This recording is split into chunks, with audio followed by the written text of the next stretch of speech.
all of you. Welcome back to the second edition of this 14 days lecture series. We have named it as Dialecsis on Contemporary Critical Theories. This lecture series was organized in 2020 under the aegis of DAATH, VOYAGE, our online journal, which we started in 2016. And the idea was incorporated, formulated, and executed by none other than Dr. Shreya Bhattacharya ma'am, who is the prime organizer of this conference, of this lecture series. And with the due course of time, as most of you all are aware, we have organized different kinds of lecture series. There has been various collaborators, but this contemporary literary theory lecture series was something which everybody requested. We were working to execute it for the last 2 months, and ultimately the day has arrived for all of us to, meet face in face and face to face and be a part of this interesting and exciting and very, very important lecture series.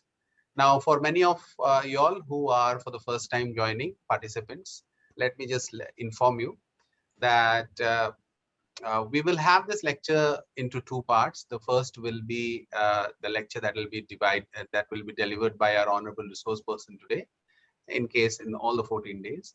Then we will have 15-20 minutes that will be exclusively for the participants to ask questions, clear their doubts, which they can do by typing their question in the chat box, and yours truly will put it across to the resource person.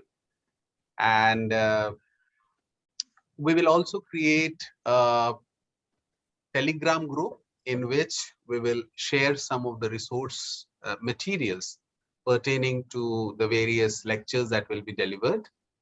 And I will send you the information of that group also. At present, the group that you all have joined, that is the Gnosis and DAATH general group, that has more than, I think, 2,500 members, and there'll be a group of a Telegram group exclusively for this lecture series, where all the PDF resource materials pertaining to the lecture series, the various topics, will be shared, which of course will be forwarded by our honorable resource persons. It's an occasion which makes us all happy. We are very happy because there's a lot of effort that has been put through, and I wholeheartedly would like to thank. In fact, thank you would not be enough to put it across to our, on behalf of both of us, to our resource persons.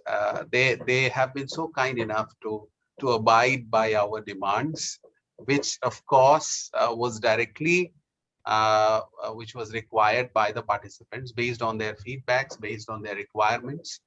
We have requested our resource persons, and they were very irrespective of their designation, irrespective of their seniority, irrespective of their position. They were very, very kind enough to cooperate with us in whatever possible way they can, and they have done that, and we are really very happy, and we feel very humbled and honored for that. At the same time, I would also like to inform you all that the main aim of this lecture series was to organize this, because this is a topic, these are the topics which are prescribed in syllabuses all over the country, and especially in the rural and semi-urban areas. It's become very difficult for the students to understand such theories. So what we have done is there'll be the theories that will be taught, and the difficulties which we faced during our student times was the application of the theory on the texts. So in every lecture, there'll be the theories, the glossaries pertaining to the theories will be discussed. And apart from that, there'll be at least 2 texts on which these literary theories will be applied and discussed, so that more clarification is what you get of these lectures. And I'm sure that at the end of this lecture series, this will be a great value addition for all of us. With those words, it's my happy, proud privileged, and at the same time, I'm very joyous today. As you can see, I would like to invite our co-organizer. In fact, she's the main organizer, Shreya ma'am, to say a few words. After that, I will go and I will share the bio note of our honorable resource person, Professor Umed Singh, with you all. Over to you, Shreya ma'am. Good evening and welcome to your very own platform. On behalf of DAATH Voyage, Shoikat and myself, and our team of volunteers, we welcome you to Dialexis 2022.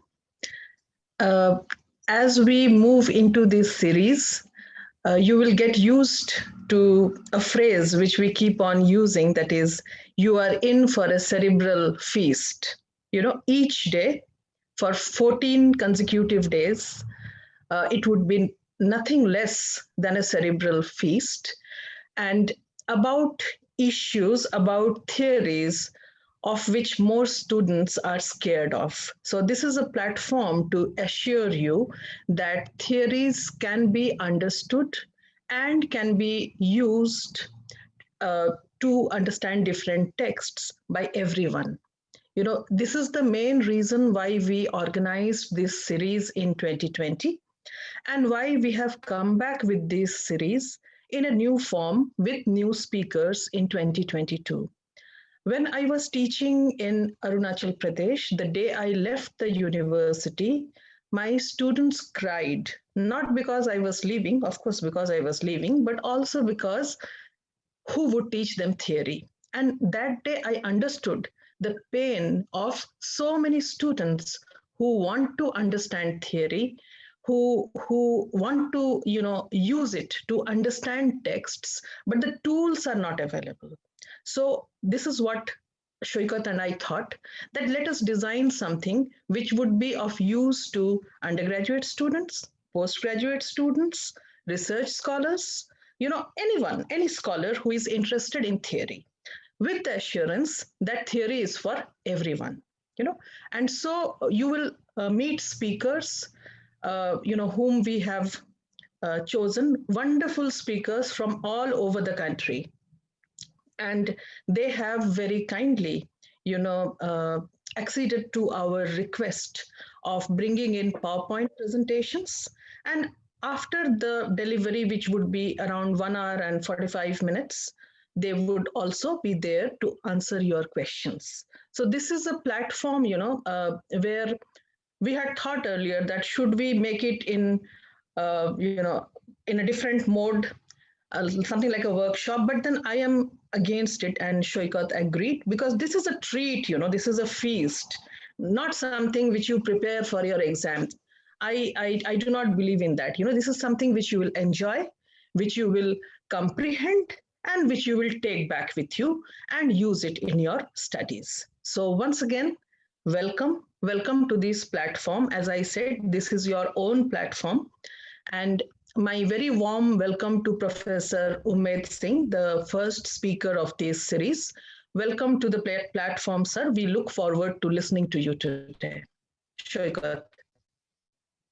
Thank you, ma'am, for your experience, for shedding light on what is the main reason we are organizing this series. And yeah, we are really humbled, we are honored, we are happy that a very senior academician in the form of Professor Umed Singh sir has consented to be the first speaker of our 14-day series.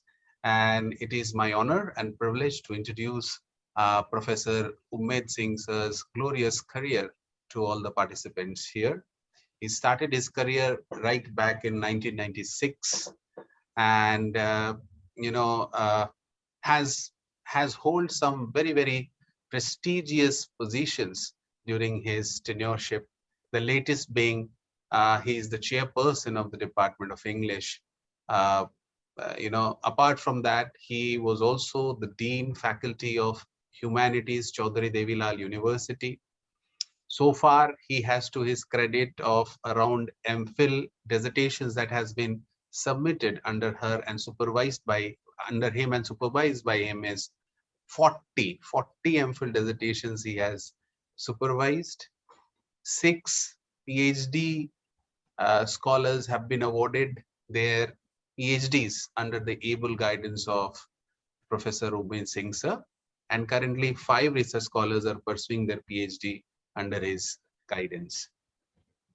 He has had an illustrious career, has held various different positions. His areas, fields of specialization includes literary criticism and theory, drama, post-humanism, cultural studies, and Indian literatures in English. He has completed various research projects. One of the research project was a minor research project which was funded by UGC. The other research project was funded by NUPA, New Delhi. Apart from that, he has attended plethora of conferences, seminars in various capacities, has attended refresher courses. He has played a very, very pivotal role for designing the course curriculum of MA English, be it the distance learning or be it the regular MA English course for Chaudhary Devilal University, Sirsa. He has also contributed to various research publications. At present, he has 3 major publications, 3 book publications. One is entitled Raymond Williams, Culture, Literature and Ideology.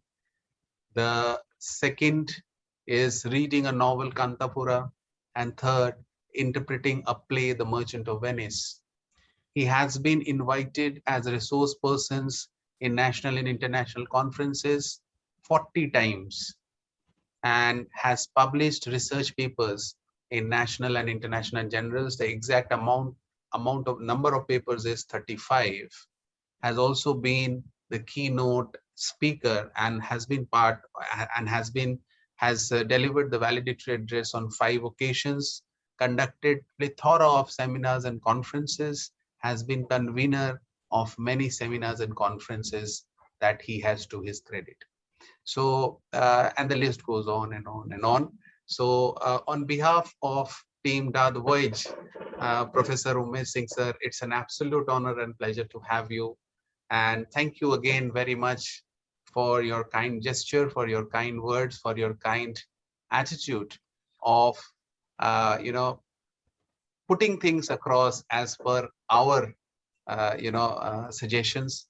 And it's people like y'all who really make us feel very happy and honored. And we learn a lot, especially how to be very humble and down to earth, having such illustrious career as a professor. On behalf of Team DAATH VOYAGE, absolute honor and pleasure to welcome you, sir. The platform is all yours. You are ready, good to go to deliver the lecture on humanism and post-humanism, sir. Over to you, sir.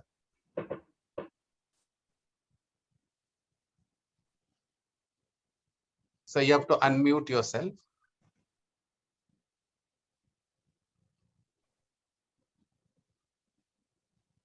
Yes, sir. Yes, sir. Thank you very much, Dr. Saket, for the kind words spoken about my profile and my persona. Thank you very much, Dr. Shreya, for taking such a wonderful initiative for the benefit of the students who come from diverse backgrounds. And I have also very special love and concern for those students who really find theory difficult. And it is by chance that we meet through this online platform. We love to make theory easier for those students who are keen to learn, who are keen to understand the nuances of the critical theories, of the critical idioms coming from, of course, mainly from Europe and America. But we should not be blind to the critical idiom and critical theories and aesthetics, which is our own, that is Indian aesthetics. So thank you very much for making me part of this program, this lecture series. And I hope I will come up to your expectations. And my dear participants, they are 222 in number, as I can see on the screen. Very good evening to all of you, and thank you very much for your enthusiasm and your love for literature, for theory, that you are online and listening to me. So with all these things, let us move on to the topic of my today's discussion: humanism and post-humanism.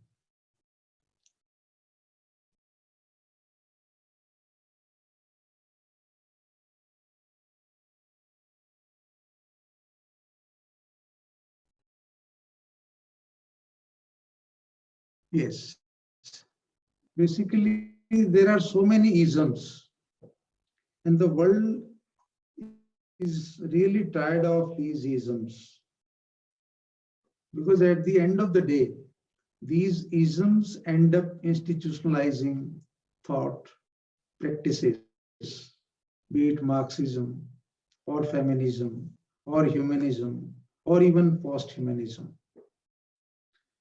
So I won't be advocating any ism through my lecture, but I will try to make the idea very clear that let us keep our eyes and ears and mind open to all sorts of perspectives which are coming from various backgrounds. Before we move on to the lecture, let me familiarize you with a few words which you will find being used frequently in my discussion. One is anthropocentrism, and this word has gained currency in the current times because it is now being looked upon as a villain. And by anthropocentrism means human-centric worldview. When we keep human, man at the center, so this worldview is precisely called anthropocentrism. Co-evolution is the second term that perhaps will attract your attention. We have been talking and reading about theory of evolution, Darwin's theory of evolution, and his important book, The Origin of Species, published in 1859. So this is co-evolution. Co means all creatures are evolving with close intersection and interface with one another. You can't evolve all by yourself, all autonomously. You will be evolving only with your fellow creatures, be it big or small.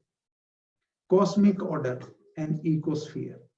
Ecosphere is a word from geography, and you might be having the better idea about this word. But cosmic order is something which we read and understand from our Hindu way of life, our Hindu philosophy, that we do not consider this earth as an autonomous entity. We take entire Brahmand, including earth, water, sky, and the galaxies, and many, planets, taking them together makes a cosmic order. So our point of reference during the discussion would not be about Earth alone, because if we talk in terms of Earth, we would be doing injustice with the larger order of which we are a part. Then there is a one-liner that might perhaps sum up the discussion. Competition is scarce and instead cooperation is common. We are living in the age of competition. Post-humanism at least talks about cooperation, not about competition. So my emphasis in this discussion, in this talk, would be on cooperation, not on competition. Intersection, merger, and interconnection. So we think in terms of merging of identities. We think in terms of interconnections, intersections, right? Because we are not going to promote the idea of autonomy, since we have had enough autonomy and we have already seen the evil consequences of being too much autonomous. All species are interspecies. We will discuss about it in detail in the coming slides, because there is no species like man all by himself. He evolves in active contact with all other species, big or small, and not only species, including machine and gadgets we are surrounded with. And as I said, Indian way of life, cosmic order, big and small, accepting the world in totality. For us, for Indian way of life, we always think in terms of harmony. Harmony not only of body and mind, but also of body, mind, and soul. Different philosophers interpret the world differently, but the point is to change. I think this is Karl Marx who made this kind of a statement, and I am using this statement in a different context. The point is to change it in the face of an imminent danger.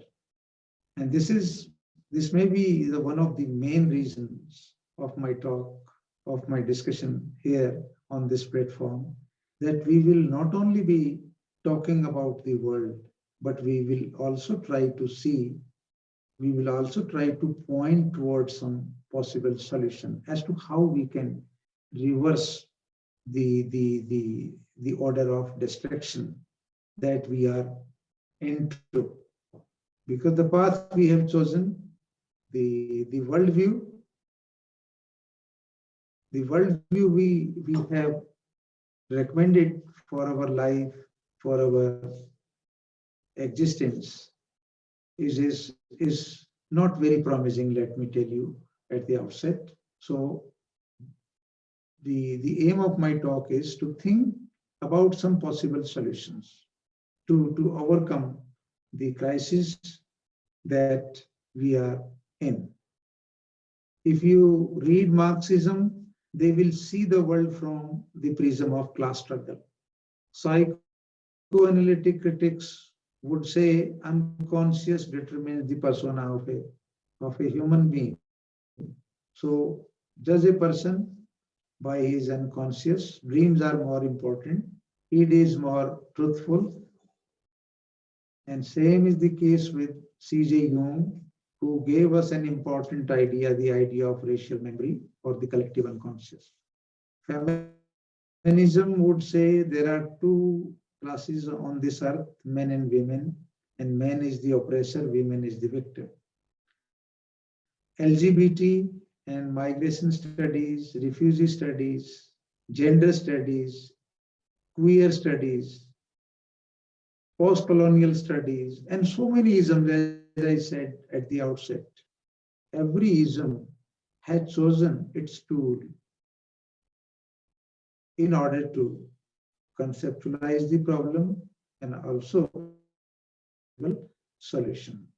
So thing is, every ism is giving us some idiom, some point of reference. Before we move on to the next idea with regard to humanism and post-humanism, let me attract and invite your attention towards this present scenario of the world. If you look around, you will find that this age is age of strife. It is an age of violence. It is an age of spectacle and inequality. Mark these words. These are some of the markers of modern life at the global level. Strife, violence, spectacle. Spectacle means the grand shows which are hollow. Lot of spectacle. Lot of spectacle. Inequality, monumental inequality everywhere. And then the strife is between men and women, human and non-human, real world and virtual world, nuclear possessing countries and non-nuclear countries, green economy and carbon economy, and so on and so forth. There are so many binaries. So it's a strife, it's a struggle. One more thing that you can notice in the present day world order is greed. Greed to monopolize the resources of this planet, the entire cosmic order, be it sea, earth, air, or underground, the earth below the earth's surface. The man is monopolizing everything that nature has bestowed upon us. This greed is also the cause of our destruction, because greed, as you know, it's not a virtue, it's a vice. We have come to believe, because we are learning and teaching and the principles of humanism, and those ideals of humanism, those are of course very grand, and those of course have made this world beautiful. There is no denying the fact, and that has put man at the center of the universe.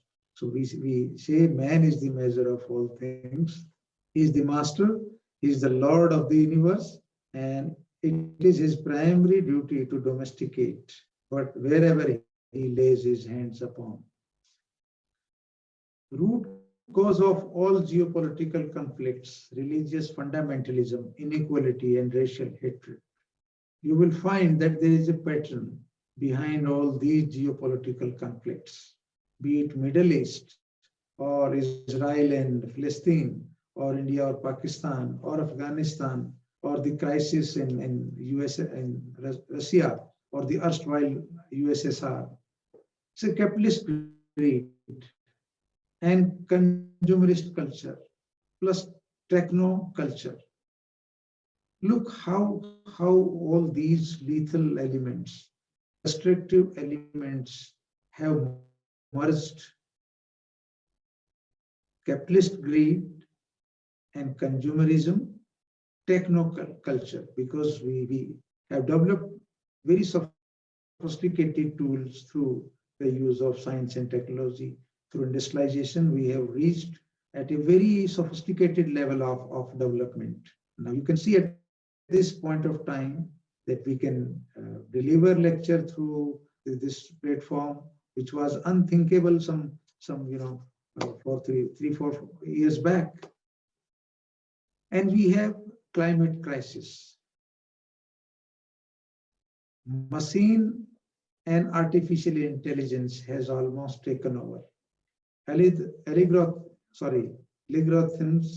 know more about our requirements. Now, algorithms is a calculation done by computers and supercomputers. You will be surprised to know that when you browse on internet or through Google, you will find things which you generally require. The shirt size, the trousers, and other things that you browse, those are already there on the screen. How is it possible that computer know your requirement before you really browse and then search for those items? Because the software is calculating your mind. It is calculating your search inputs and insights. And on the basis of those insights and calculation, he shows you those things which you perhaps you are looking for. And then those are the things that you actually look for. This is very strange. This is very strange that computer knows more about your requirements, be it the medicines or the body care or personal care or some food items or vitamins or anything else, books. And I'm not forgetting climate crisis. Let me share with you that we are living amidst a very serious climate crisis. And you can see it in many ways, like oil spills, lead and asbestos poisoning, toxic waste contamination, extinction of species at an unprecedented level, battles over public land use, protest over nuclear waste dumps, a growing hole in the ozone layer, predictions of global warming, acid rain, loss of topsoil, destruction of the tropical rainforest, controversy over the spotted owl in the Pacific Northwest, a wildfire in Yellowstone Park, medical syringes washing onto the shores of Atlantic beaches, boycotts of tuna, overtapped aquifers in the West, illegal dumping in the East, a nuclear reactor disaster in Chernobyl, and new auto emission standards, famines, droughts, floods, hurricanes, and whatnot. Generally, we term these disasters as natural disasters. But I am correcting you and me too that these are human induced disasters, human induced catastrophes. In India, we have recently witnessed the untimely flood, droughts, famine, flood, landsliding, and whatnot. I mean, these things were unthinkable some 10, 15 years back because we are perhaps moving towards closer to the destruction, to the moment of apocalypse.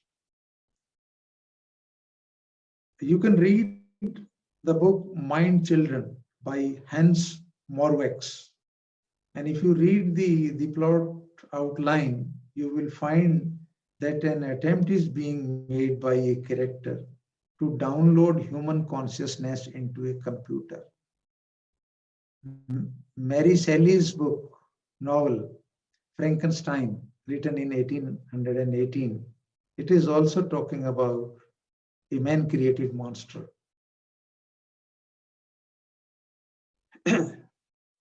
Let's go back to the roots. Where does it begin? I mean, the very idea of humanism, man being the center of the universe, man being the measure of all things. Petrarch, Erasmus, Sir Thomas More, Rabelais, Govini Pico della, John Calvin, Thomas Paine, Spinoza, Einstein, Darwin, Locke, Hume, Descartes, Rousseau, J.S. Mill, Leonardo da Vinci, Galileo, Bacon.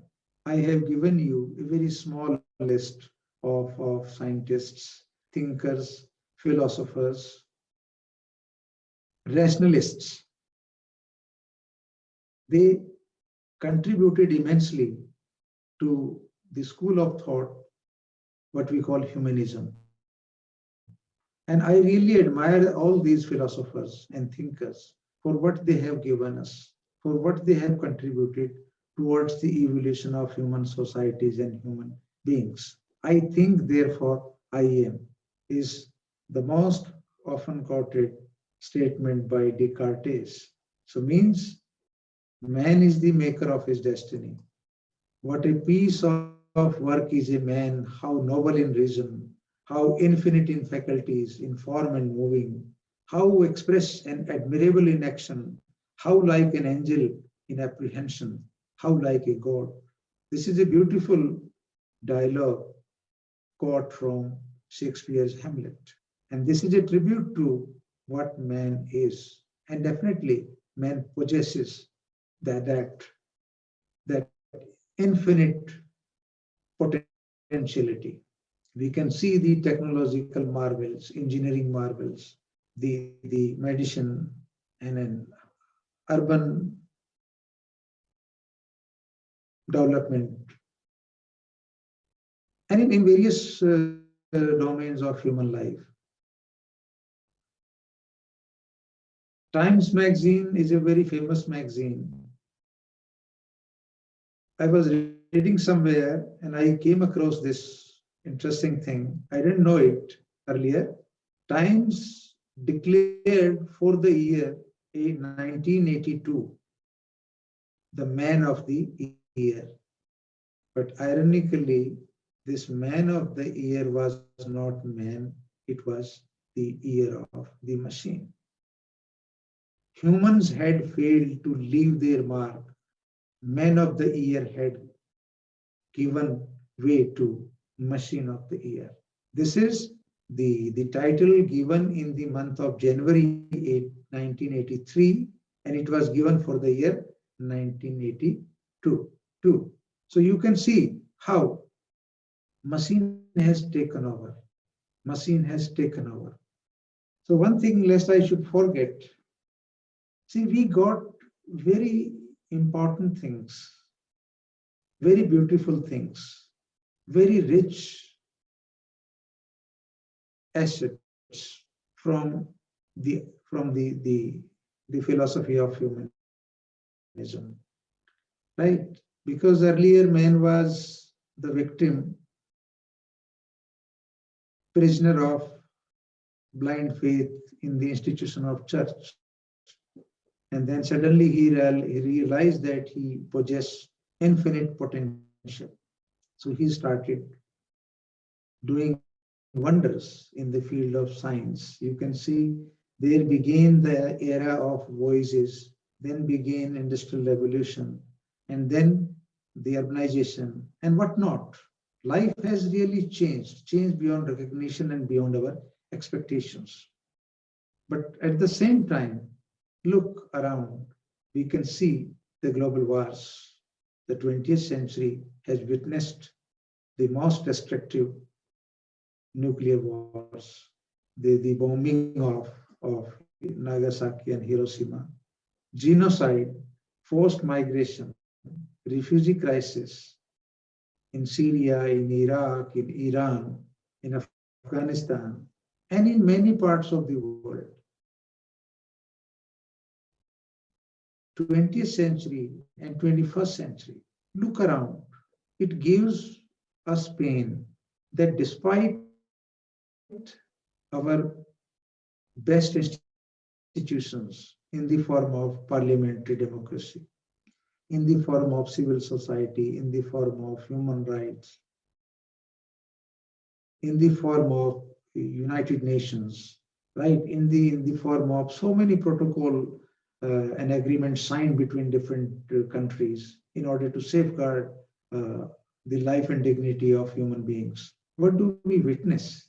We see women and children, the elderly people being, forced to migrate to very inhospitable locations. We have seen this thing in the wake of Indian partition in the year 1947. Syria, Bhutan, Serbia, Rohingya Muslims, Cambodia, Germany, North Korea, Afghanistan, Pakistan, Bangladesh, Rwanda, Iraq, Turkey. These are some of the locations, geographical locations, which have witnessed the monstrosity of man. Monstrosity of man, because men killed their fellow beings, maybe in the name of caste or race or creed or the religion. Reasons may be varied, but man has behaved beastly. And we have also seen the failure of grand narratives. Science, of course, is the blessing of enlightenment, of reason, of humanism. But look what science has created. It has also created a situation that puts a big question mark on its liberatory potential. As student of literature, as man of or student of letters, we really cannot denounce science. We welcome science. We ought to welcome science. But when we put science to misuse, or when we put science to this kind of commercial use, it can create havoc with humanity. And last 2 years, we have witnessed it. The developed countries and developing countries and underdeveloped, all are helpless. Same is the case with democracy and the views of human rights. I mean, it's a very paradoxical kind of a situation that we have well-crafted, well-written protocols for the safety, security, and prosperity of human beings, and yet there is violence, yet there is destruction, and yet there are big question marks on the things that we take pride in. Where do we stand now? So I have drawn your attention toward the paradox that we are rich, materially rich, but at the same time we are most vulnerable. No medicine could save us from corona, right? No human rights commissions could save those men and women, children who were forced to leave their homes in different locations. You know all those locations. You can see painfully the way the politics at international level, at national level, is disintegrating, is creating ruptures in the societies. Man is at war with everything, including himself.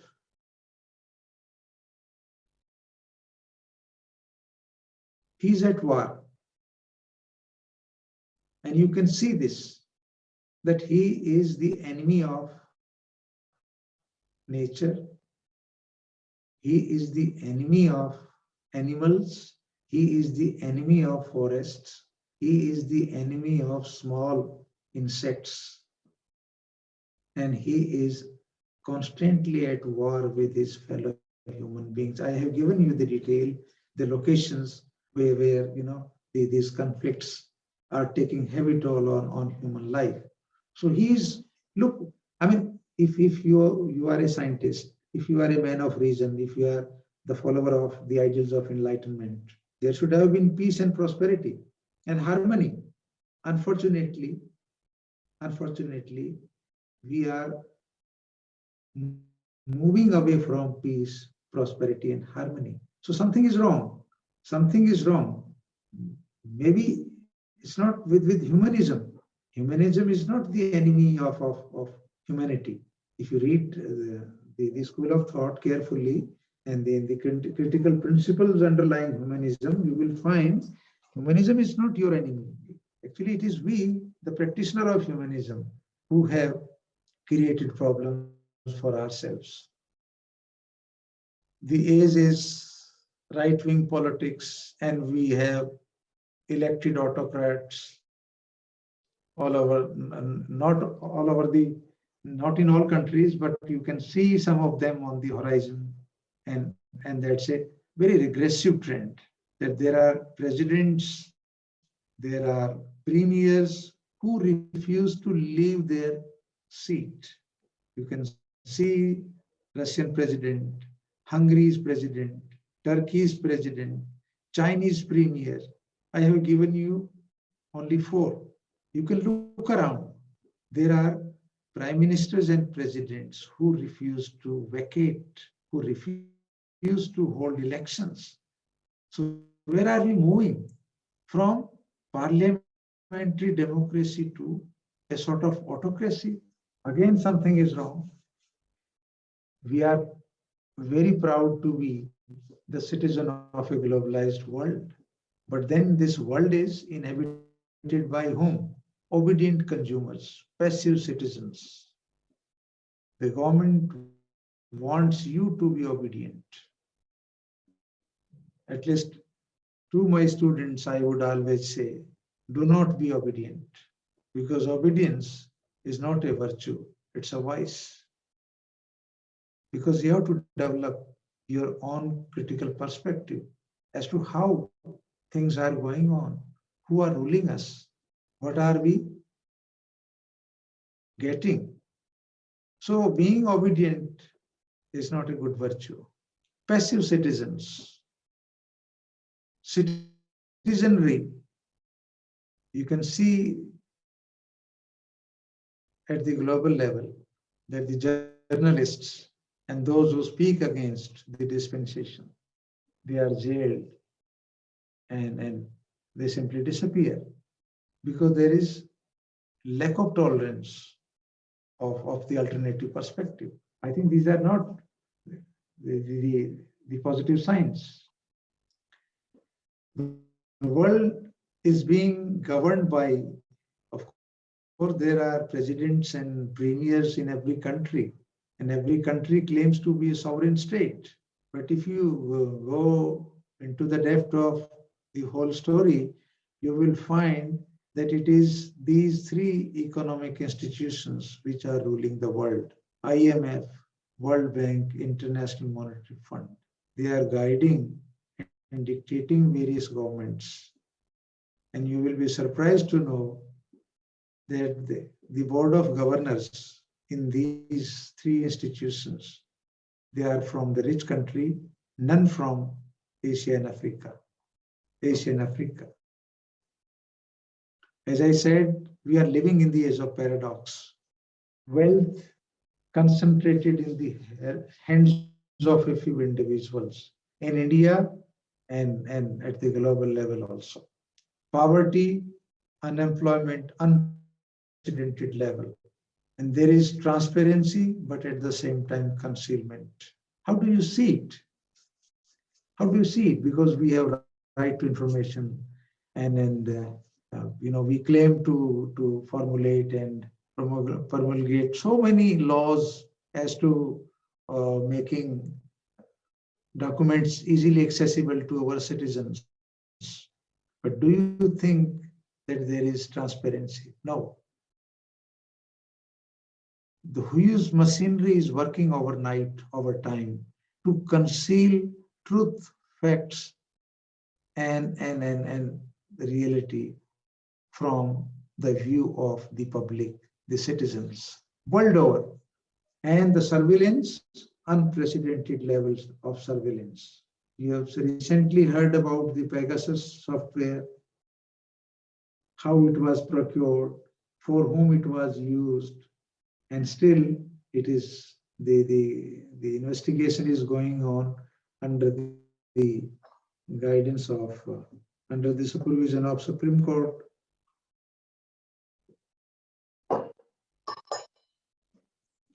There are more states controlling more people than at any other point in history. I'm not saying this thing, it is Adam White's book, The Everyday Life of the State. That book makes it very clear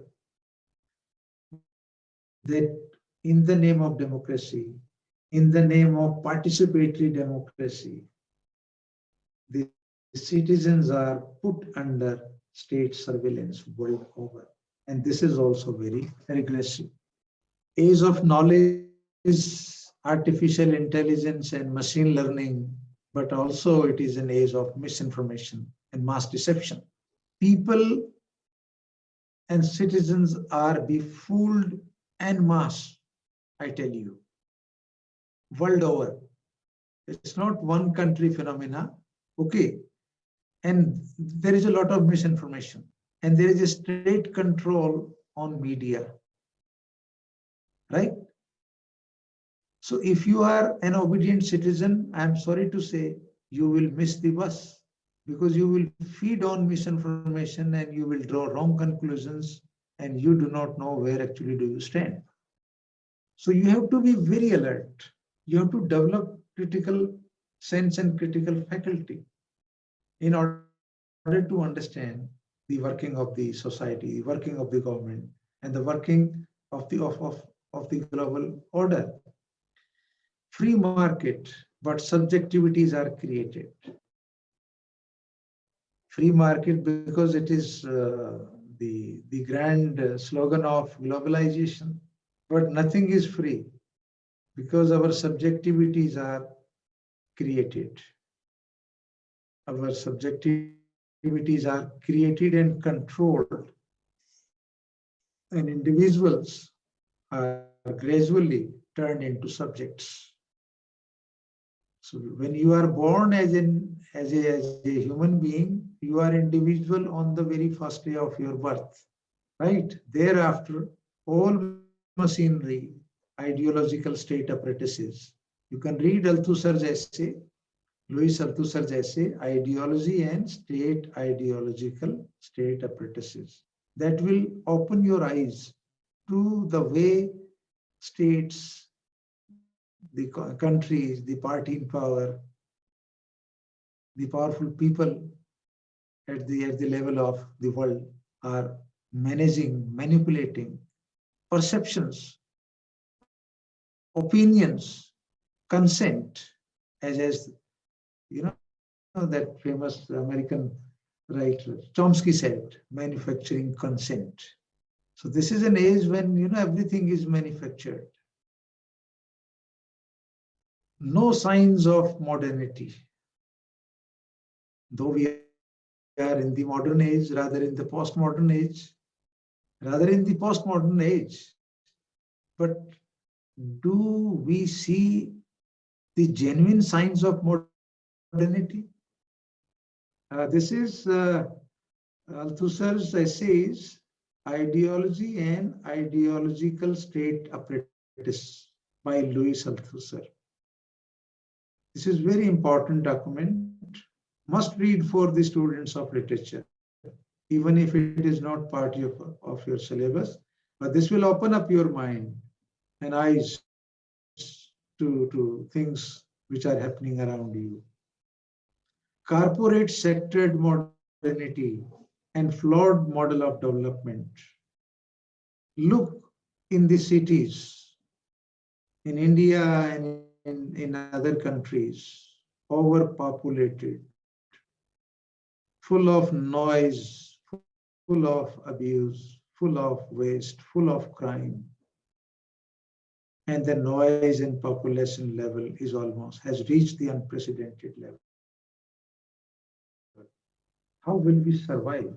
I mean, there's a human concentration in cities because there is no urban development, there is no imagination for right kind of urban development. Though there are urban studies center, there are thinkers and engineers and all sorts of things, but our cities are not livable. They can choke you to death anytime. Suppose if there is no water supply for 3 days, suppose there is no electricity supply for 3 days, end of your life. Very dangerous. Democracies are failing people. I invite your attention towards, of course, democracies are failing people, not the other way around. People are failing democracies. People are very obedient. They are voting leaders to power everywhere. But democracies, the elected autocrats, they lack vision and foresightedness to work for the happiness and prosperity of their subjects, of their people. That is why, the Europe and the US, I give you the examples of these two locations, because because these two locations are the locations of enlightenment and humanism, right? And if you are reading a newspaper and then you get to know things which are happening in the world, you will find that Europe and the US are the epicenter of violence, intolerance, and all sorts of radicalism. Teachers are murdered in the classroom. Tourists who are walking on street are trampled upon by a speeding jeep or car or a military vehicle, right? I'm giving the example of the two most developed locations of the world. They are our brand ambassador of humanism, science and technology, US and Europe. Most dangerous place, most dangerous place, because the society is highly unequal. There are people who feel cheated, who are denied, maybe for one reason or the other. They are creating troubles for the state. They take recourse to violence. You can understand when somebody goes to the classroom to kill the teacher, when somebody tramples upon the tourists, there must be some reason, some psychology, maybe some perversion, maybe some sickness.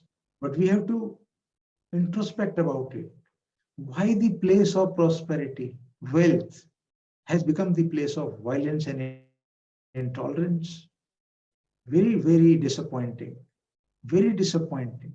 And this environmental degradation, my dear students and friends, environmental degradation and environmental crisis again takes its origin from US and Europe. They are the greatest abuser of natural resources, greatest emitters of greenhouse and carbon, greatest enemy of this planet, greatest enemy of humanity, because they abuse out of greed, sheer out of capitalist greed, they abuse natural resources. They have adopted a lifestyle which is not conducive for preservation. So what do we see and not? Racial hatred, intolerance, terror, bigotry. I mean, this is after we have read humanism. This is after we have read enlightenment and the reasoning and reason, age of reason, right? And this is after, you know, the extension of education almost in every part of the country, because education has increased. There is no denying the fact. More school, more colleges, more universities, more people have access to education in India and elsewhere also. But then how is it that despite the spread of education and enlightenment and reasoning and all sorts of things, we are becoming monster?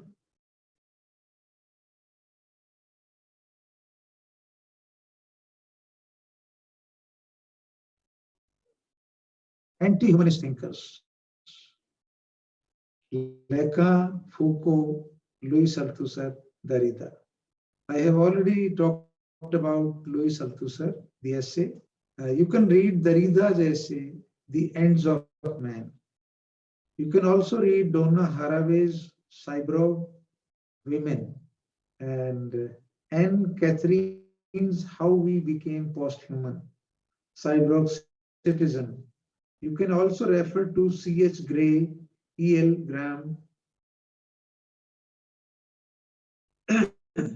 So I'm now moving towards from humanism to transhumanism, right? And from transhumanism, I will be moving towards posthumanism.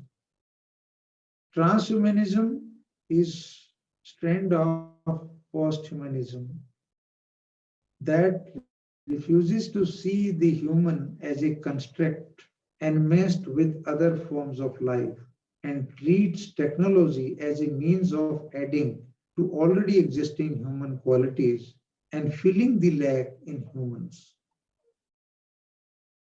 It is a sort of intensification of humanism. The current status of human nature is improvable through technological intervention.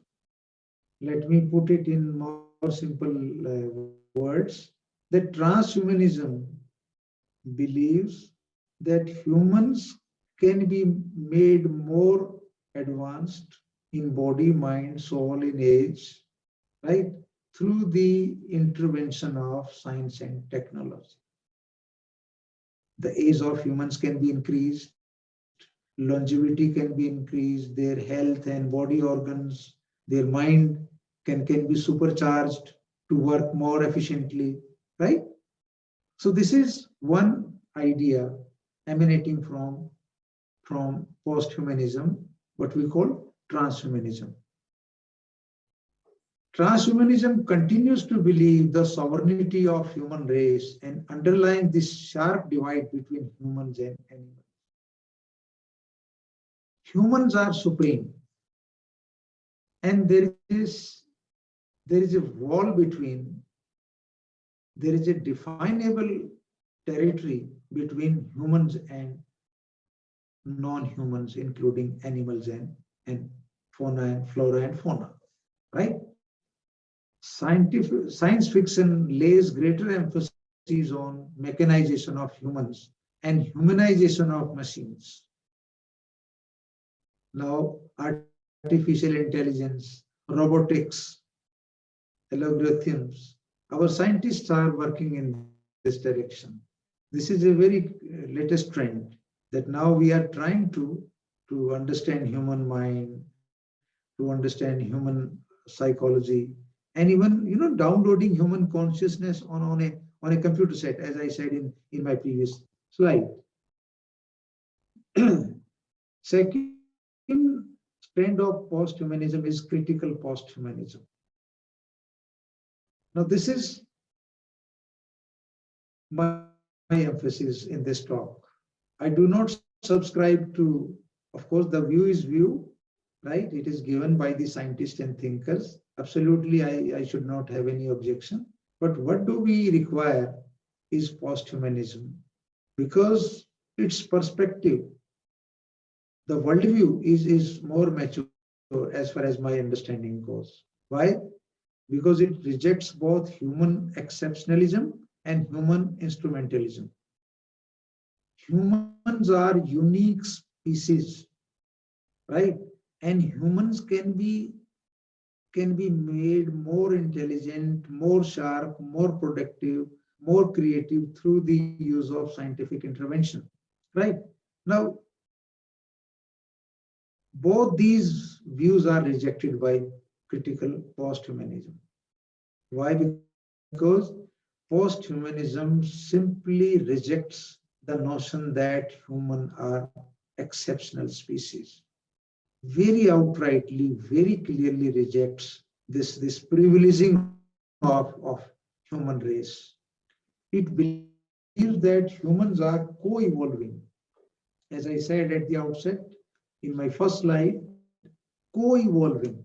When we are, for example, we are living a life in our house, home, in our workplace. So we think that we are all autonomous entities. Posthumanism does not believe in this idea. For them, humans are co-evolving with entire ecosystem and life processes, genetic material with animals and other life forms.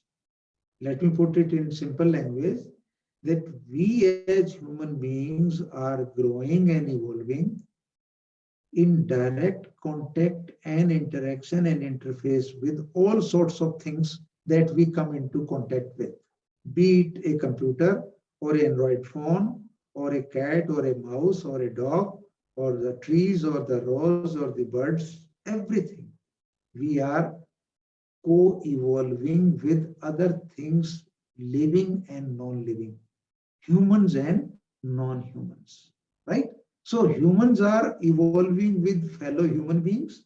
They are evolving with plants, birds, gadgets, machines, telephones, right? And in public transport system and whatnot.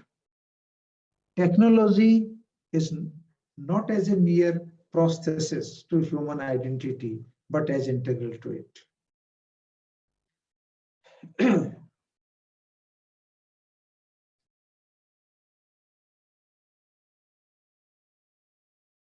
Now, what is post-humanism? And what is post-humanities? Post-humanism is a situation, right?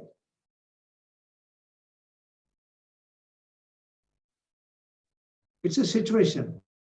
And post-humanities are a response to that situation. Post-humanism as reaction against a worldview that fails to understand and engage with problems that beset humanity living in different parts of the world in current times. Now, what is that worldview? Because post-humanism is coming as a reaction against a worldview. So we should know what is that worldview against whom this new trend has emerged. And that worldview is the worldview of humanism. But as I pointed out, humanism as such is not the villain. It is our understanding of humanism that is to be blamed. I have read some thinkers and ideas of some thinkers, those who outrightly condemn, demonize humanism. At least I will not take that position as a student of literature and as a I would take the position that humanism as such is harmless. It is we humans who have misunderstood it, misappropriated it, and that's why the reaction in the form of post-humanism. This is very right that there are problems. And this is also very right that there are problems because of our perspectives, right? Because we are governed by greed. We are governed by, by arrogating ourselves the authority to decide things for all creatures, big and small. And this perspective is wrong because we are not supreme creature. We have no right to threaten the species which are small in size or because they can't resist. Post-human is a condition. Post-humanities are a response to it and a way of negotiating with the present condition. Critical post-humanism sees humans as congregations whose origins are multi-species and whose survival is founded on symbiotic relationship with numerous forms of life on Earth. So I think we can get the crux of the matter here. Post-humanism sees human as congregations whose origins are multi-species and whose survival is founded on symbiotic relations with numerous forms of life on the earth. Can we live without bacteria? You will be, and you all know that our intestine is a home to lakhs of bacteria. They are part of your body, they are part of your digestive system. And if those bacteria simply disappear, you can't digest the food. But we think that we are humans, we are supreme. And what are bacteria? So I have given you one simple example that with bacteria we live. With small things we live and grow and evolve. Critical post-humanities celebrates the co-evolution, symbiosis, and coexistence. Mark these three words: co-evolution, symbiosis, and coexistence.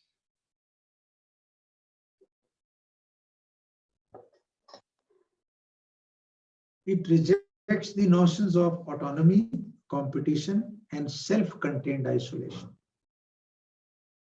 This is the greatest tragedy of modern times. Humans are self-contained beings, and the circuit of association, the circuit of connectedness is almost broken, because this is not the way nature has ordained. Nature has created an interconnected system where all species, they co-evolve. So you can trace the genesis of the tragedy, genesis of the destruction to this worldview that we are self-contained entity. And we looked down upon and we discredit other things, other species, other forms of life, and the non-human world in particular. Human subjectivities are an assemblage co-evolving with non-human world, including machines. You can't think of your life without bacteria, without mobile phone, without automobiles. These things and many other things determine our being every moment of life.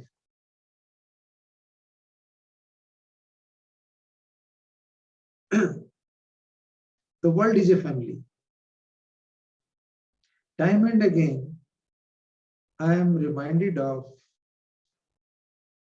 our Indian system of culture, our Indian way of life. And I feel that we have always been post-humanists. Only thing is, only an exceptional thing is, due to the British rule in India and because of the impact of Western civilization and Western culture, we have started imitating the West without really understanding our wisdom. And that wisdom has always existed. Right? Only thing is that we do not value it. We do not give credit to it. Look, cosmic unity, Atma Paramatma, Parivar Sanskar Sanskriti, world is a family. This is also the slogan of neoliberal world order, globalization. Globalization is the Western concept. Vishwa Kutumbakam, world is a family, is a pure spiritual concept. Globalization is a commercial idea. The countries are bound, countries are connected, okay, for making trade and doing trade and commerce. And remember, globalization is not a fair game. It is a game between smart countries and less smart countries. So profit goes to smart countries. So you can see it for yourself. The depth of our perspective, the depth of our cultural strength. We believe in cosmic unity. We believe in the harmony of body, mind, and soul. Sanskar, Sanskriti, Parivar. True happiness lies in the finding and maintenance of natural harmony of spirit, mind, and body. And this is the Indian idea of culture.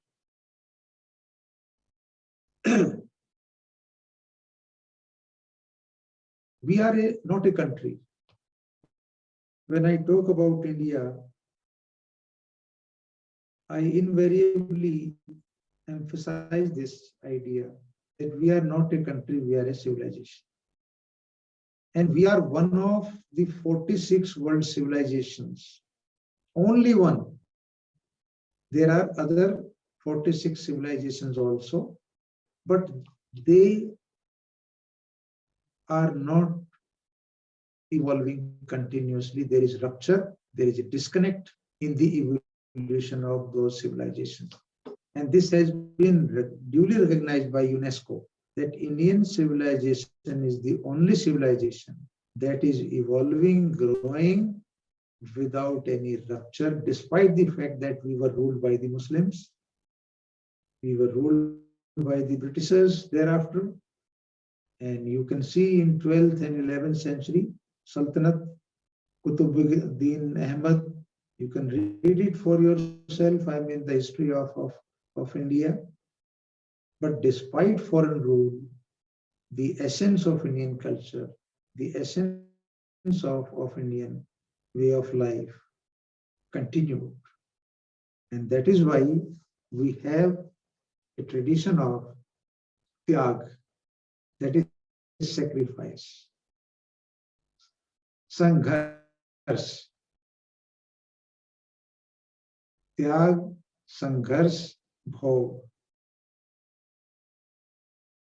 upvas, upasana, gyan. Try to understand, through comparison, we are a civilization of tyag, that is sacrifice. We are a civilization of upyog. We are a civilization of upvas, that is fasting. We are a civilization of gyan, delivered through Guru.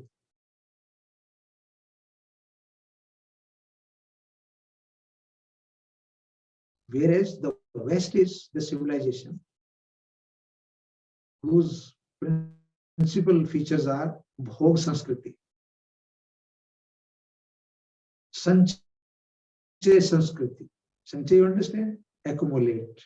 Bhog means to consume and to consume more. That is why, the general trend is buy one, get one free. buy one, get one free. These are the ideas which are coming from the West. You can see it for yourself that we as a nation, we believe in our culture very clearly underlines that we must live with the principle of minimalism. Principle of minimalism. That is to live life with the bare minimum necessities. Why do we waste resources, natural resources, for excessive, due to our excessive greed, due to our appetite? Can't we preserve them? Sanrakshan. The word in Hindi is sanrakshan. That is to preserve. Sanchay and sanrakshan.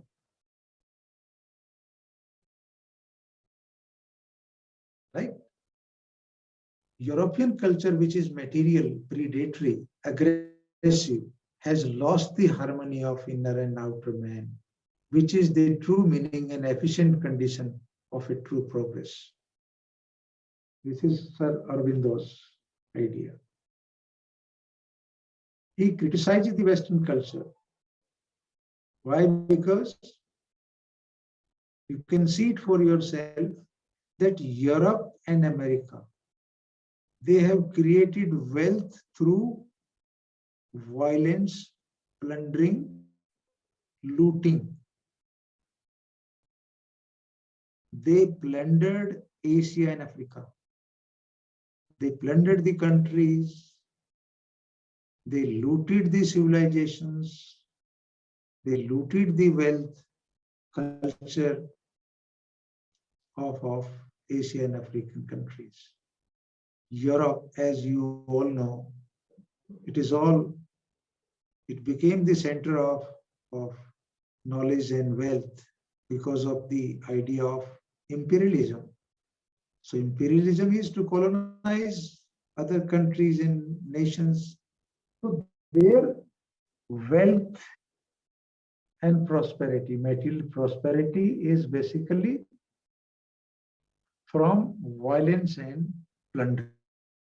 Don't forget, West is standing on these two pillars. Violence, because they used military and might to conquer the countries and colonize the countries and people, and accumulated wealth. Okay, promoted science. Of course, they promoted science, fine. But then what did they do with science? To create war in the space, to create biological weapons, nuclear weapons, hydrogen bombs, chemical weapons. So you can see the difference.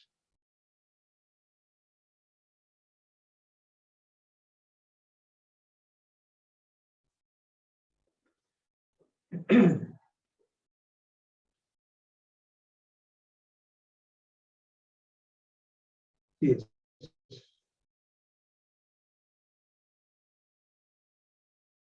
The world is continuously evolving, and the perspectives are also coming. Different perspectives are coming at different points of time to understand the world, to understand its problems. For Darwin, humans are one of many creatures, not masters of the universe. Humans are one of many creatures, not master of the universe.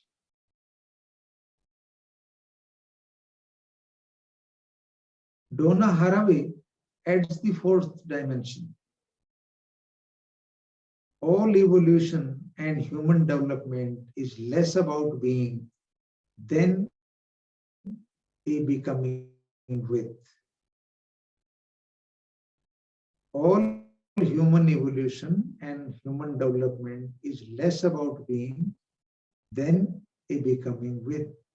We try to understand this idea of Donna Haraway, the post-humanist thinker, said we are evolving with fellow creatures, not only creatures, living and non-living beings. So human beings actually is not being, they are becoming with. Because they are, as I said in the previous slide, they are co-evolving with fellow creatures, and not only creatures, but the non-human world also.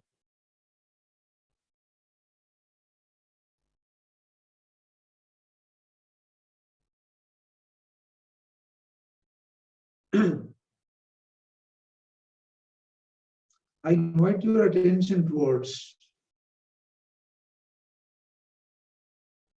Atharved.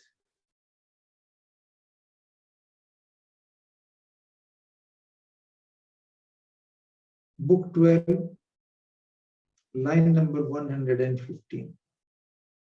I don't have the Sanskrit original couplet right now with me, but if you read that part, Atharved, book 12, line number 115, it clearly says, Earth is meant for all, animals, humans, birds, insects. Protect it for the welfare of all Jiva.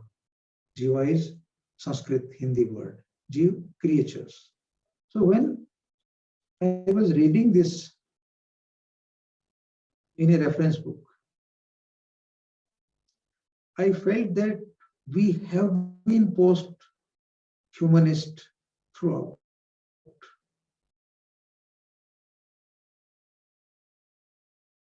Because we always care for animals, humans, birds. We are very protective.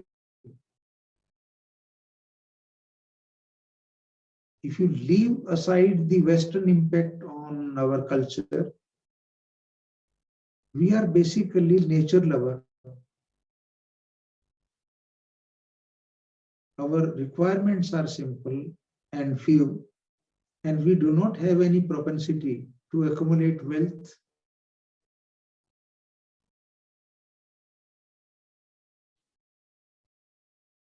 So the welfare of all jiva.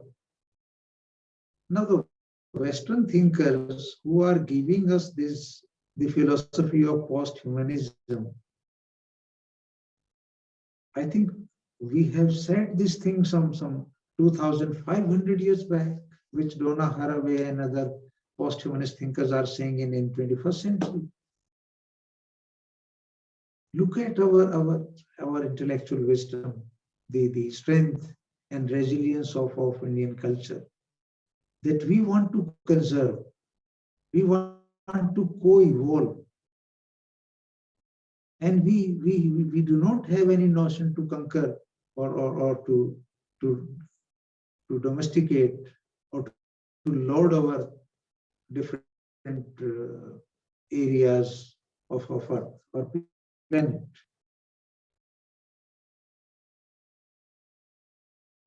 I'm getting back, and now I'm in the third part of my lecture. That is the interpretation, the application of post-humanism on Amitav Ghosh's important book with the title, The Great Derangement. This is a must read for all the students of literature, even if it is not part of your syllabus. Amitav Ghosh's book, The Great Derangement. And the book begins with one important but troubling question. Why have the arts, literature and fiction in particular, been unable to and unwilling to grapple with the greatest crisis facing the planet? He's a bold writer, bold and beautiful, because he is raising a question and he is, in a sense, blaming his own class, that is the class of writers. Why have they not been able to raise questions about the greatest crisis? And that greatest crisis is climate crisis. And who are those artists? Literature, writer of literature, and fiction in particular.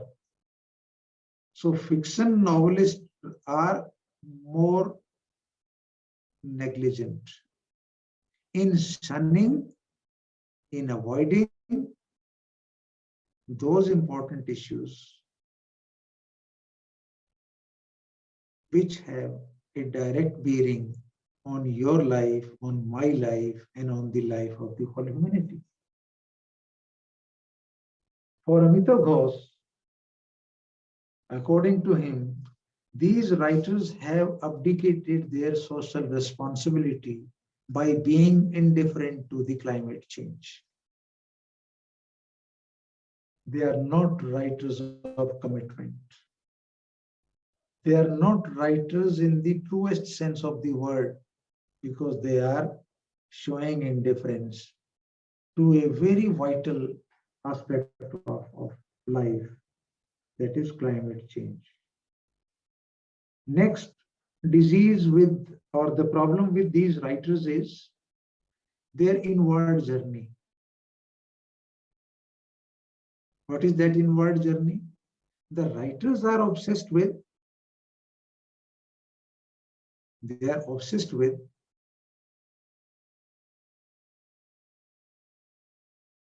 themes like, because of the advent of psychological novel, as you all know, Virginia Woolf and James Joyce,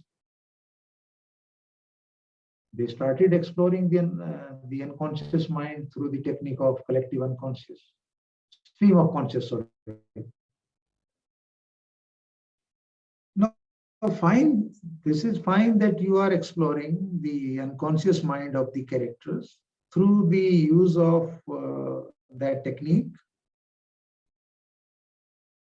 stream of consciousness.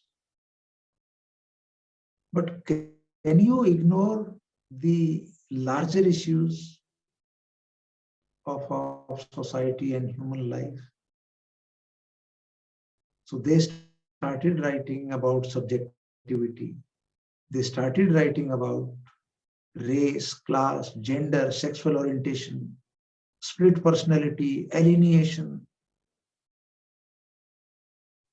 I was doing one novel, Anita Desai's The Voices in the City, and many more, theme of alienation. It's a very sickening kind of theme. Theme of alienation. Now, who is alienated and from whom? Man had chosen to alienate himself from the larger network of life, including the network of non-human world. So what will happen? You will become a neurotic. You will commit suicide like Monisha of Anita Desai. You will commit suicide. Your marriage will break. You will hunted by other nightmarish ideas because you have chosen to alienate yourself from the network of life. So I think you get my point, that you have to remain well connected with the network of life. And that network of life is that you maintain contact, connection, and interface with fellow human beings, one, then with all forms of nature, right? Then with air, fire, water, creatures, bacteria, fungus, machine. Now, what has happened in 20th century?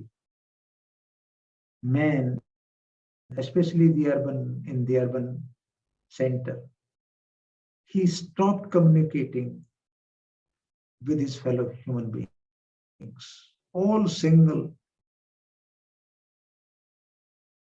That is why, you know, the joint family system of India. We are wonderful post-humanists. And when there is a marriage in the family, it's not the marriage of two individuals, the boy and the girl. It's a marriage of two families. It's a marriage of two communities. Right?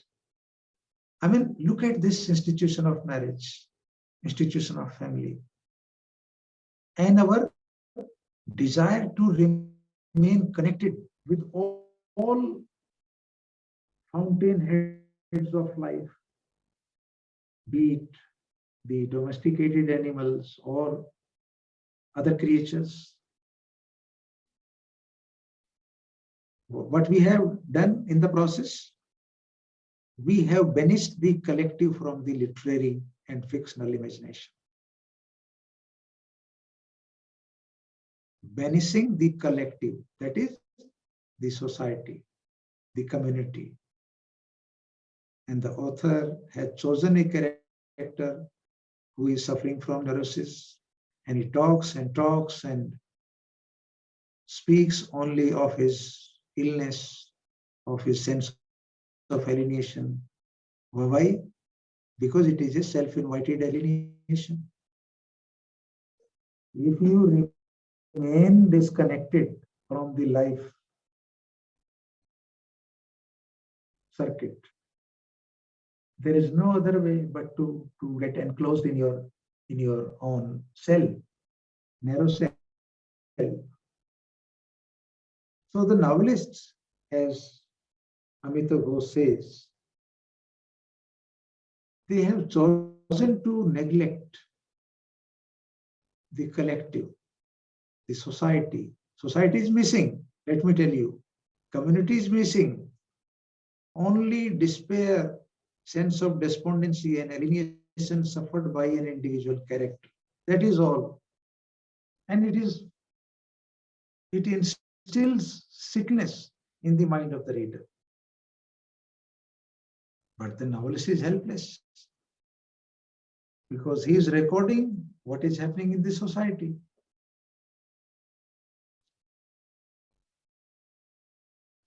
We are a highly argumentative country. Very strange thing. But again, we are in trouble. We are a rich country of very rich intellectual tradition and very rich argumentative traditions. But now our problem is we do not speak when we ought to speak. We remain silent when we ought to speak, and we speak when we ought to remain silent. I recommend the book, Amrita Sen's book, The Argumentative India. But this is also a fact that we are silent when we ought to speak, and we speak when we ought to be silent. And the clear and the greatest example of this is that there are not many sensible and sane voices speaking about environment, degradation of environment, except very few like Medha Patekar and Arundhati Roy, the lonely voices. The rest of the nation, the rest of the people are busy in, banning Padmavat. Okay, that this movie should be banned, this book should be banned. Okay, and you can see such happenings on day-to-day basis. We block road and railway tracks for not releasing a movie or for the sale of a book. I mean, that is very shameful. We ought to speak, and we must convert it into a political movement so that meaningful discussion can take place on issues which are of paramount importance for all of us, not only for India, but because climate crisis is not a global, national problem. It's a global problem and requires global solution. I'm reminded of Barry Commoner's idea. Everything is connected with everything else. Everything is connected with everything else. This sums up the idea of post-humanism. That nothing is outside the circuit. But man, because under his Faustinian pride, you must have read Marlowe's play, Dr. Faustus. So he loves knowledge and learning and mastered many arts and disciplines. But his ambitions are unbounded. Overreach. Now, overreach is the hamartia. And that is with humanism also. When we overstretch the boundaries of humanism, we will end up inviting troubles.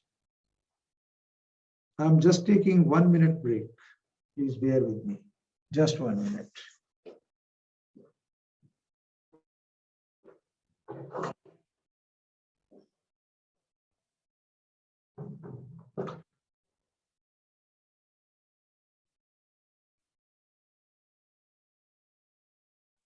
May I request the participants to please click on the link which is shared in the chat box to join the Telegram group titled Dialectics: An Introduction to Contemporary Critical Theories. It is in this group that the reference materials on various topics will be shared. Many of you have joined. I request all of you to join. And if the link does not work, that means you have to update your Telegram app. Kindly do the needful.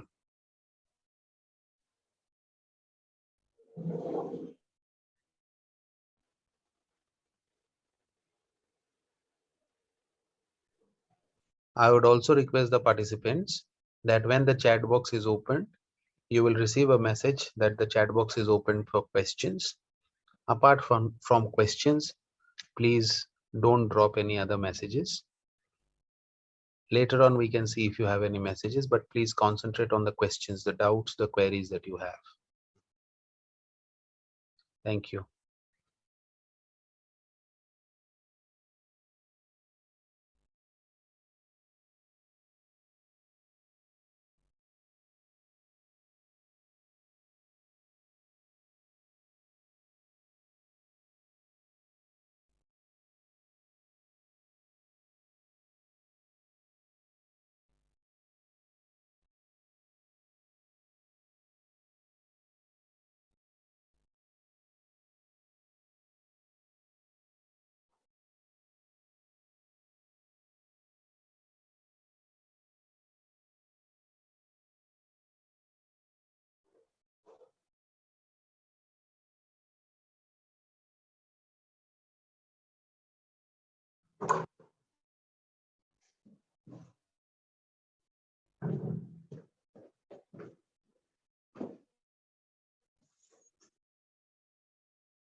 Yes, please.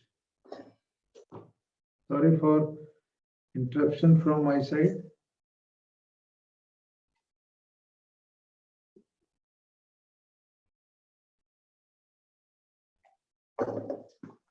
No issues, sir. Please carry on. There are 3 chats. Okay. Yes, it was with Barry Commoner's idea, and this is something which is to be remembered and to be learned by heart. Everything is connected with everything else.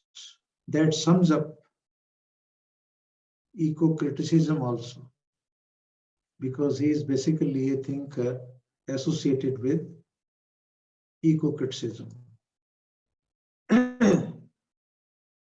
How fiction came to avoid depicting the uncanny, the non-human, the improbable, and the aggregate. So I was talking about the absence of community, the absence of society, the absence of the aggregate. Mark the word aggregate. What is this aggregate?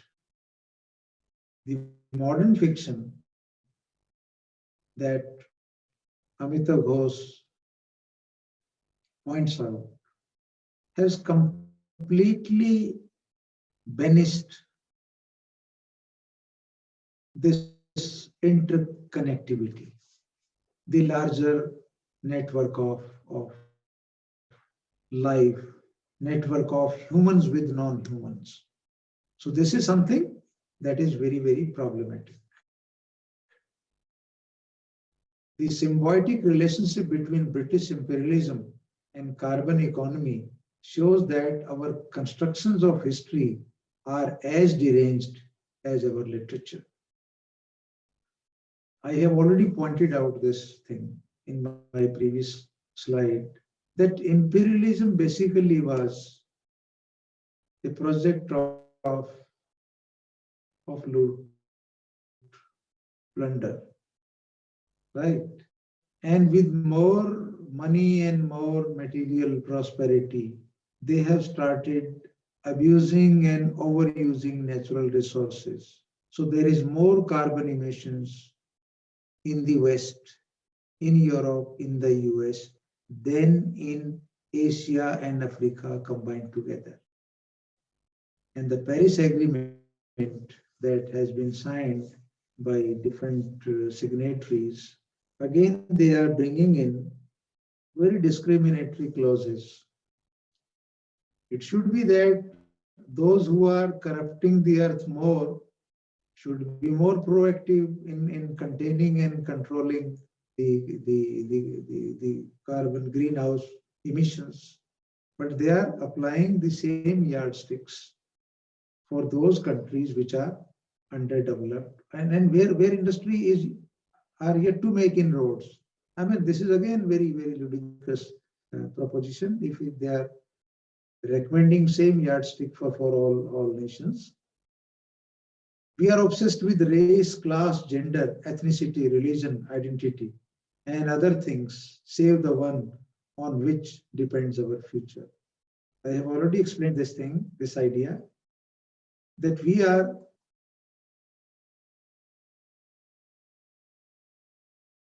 in reference to literature I'm talking, that we are writing narratives about women, okay, about questions of identity, about LGBT, and because they talk of the alternative sexualities. Okay, we are talking about religion. And I'm sorry to say, suddenly we have become more religious in this 20th century and 21st century. There is a lot of talk, lot of discussion, lot of controversies, right? There are a lot of stakes and passion spent on this issue, right? On mandir, on mosque. You know, I went to Turkey 2-3 years back, and there I saw that mosque, which got the church converted into mosque, and then mosque converted into a museum. Hagia Sophia, if I'm not mistaken. So this is near Sultan Ahmed in Istanbul. So initially it was a church, then the Muslim attacked and conquered the territory, Ottoman, and they converted into a mosque. And then in the year 1924, the president or the prime minister of Turkey declared it as a museum. Ataturk was the name, is the name of the prime minister or president that time. Now, only recently that museum has been reconverted into a mosque. Look, this is the progress we have made. Giving you only one example, that it was a church converted into a mosque, right? So that was a historical mistake. But then the king corrected the historical mistake by converting it into a museum. And the same correction has been reverted back to historical blunder by declaring it as a mosque. Though I cannot have any objection because it doesn't uh, impact me as a person, as a teacher, but I'm giving you this as an example that can't we be so more tolerant? Can't we be more open-minded? Can't we open more hospitals and more schools and more university in place of wasting our time, energy on things? I mean, why are we becoming so religious all of a sudden? This is also a sign of regression to my mind. Maybe you may not agree with me. Our political energy should be directed towards climate crisis. There is only one line in this slide. Yes, spectacle. We are living in the age of spectacle. I think, taken up this issue in the first slide. And yes, the poets, the writers, according to romantics, they are seers and sages. Poets are seers and sages. They can see into future. They can predict prophecy, right? But what are they doing now? Suddenly, they have become short-sighted. That is why they are silent about climate crisis when it comes to writing. They have failed to invent an appropriate idiom, language, and to express the crisis of the present times. It is the duty, I think, the first duty of a writer, of a creative writer, to write about a problem, about a crisis, not problem, in fact, it is crisis.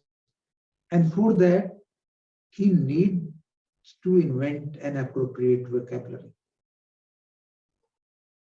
It is in fact a crisis of language and also the crisis of imagination.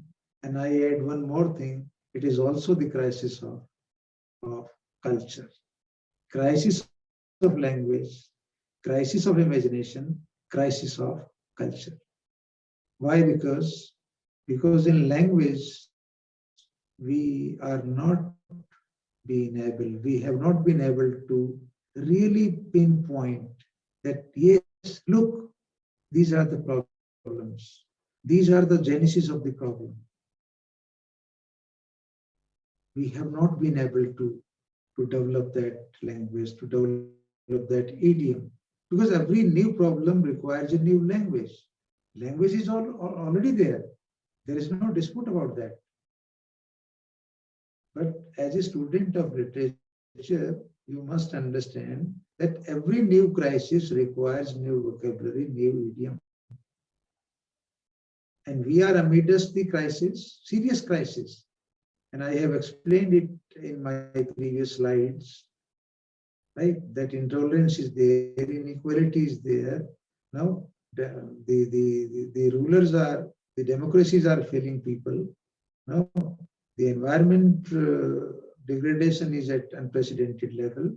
The very existence of humanity is in crisis because we are possessing nuclear weapons. We are possessing biological and chemical weapons. So it's a crisis of language. It's a crisis of imagination because the problem would first occur in the mind of a poet, mind of the creative writer, as it has occurred in the mind of Amitav Ghosh. So it's a problem of the crisis of imagination also. And third is, which I forgot to put in this slide, is the crisis of culture. We do not know how to live life. We do not know what to use and how to use and to what extent it is to be used. We have become a consumerist society. We have chosen to become a consumerist society, right? More gadgets, more household items, more things than we actually require. All of us can introspect. How many of things do we actually require? Be it a car, or an automobile, or a computer, or a mobile phone, or a piece of land for constructing a house. I mean, we have stopped following our own cultural norms. We have to live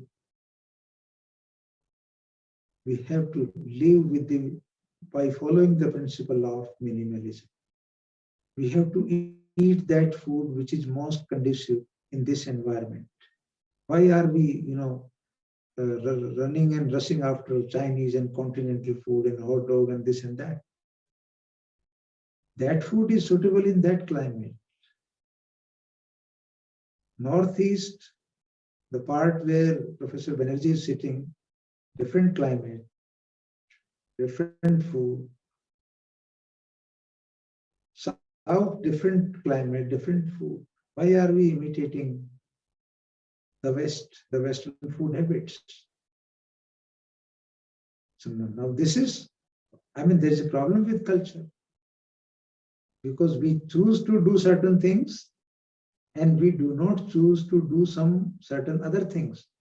So this becomes a cultural issue, a cultural problem. Modernity's claim to liberate humanity as a whole through science and technology. Now this is humanism's project. This is modernity's project to liberate humanity as a whole through science and technology. But look, this project is almost under serious question, because modernity does not allow us to abuse and overuse nature and natural resources. Modernity does not teach us to lord and domesticate and to tame non-human world.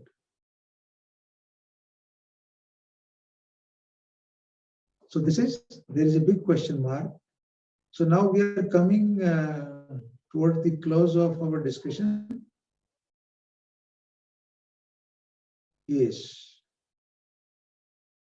I invite your attention to some of our,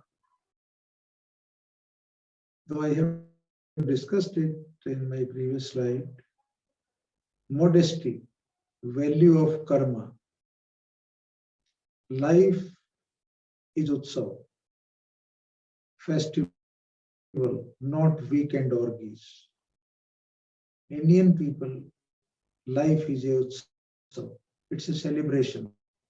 We find happiness in small things, in acts of generosity, in acts of love, in acts of togetherness, in acts of helping people selflessly. Upyog and upbhog, I have already spoken about it. We are a culture of upyog, that is preservation, not upbhog, not consumers. We are for community life.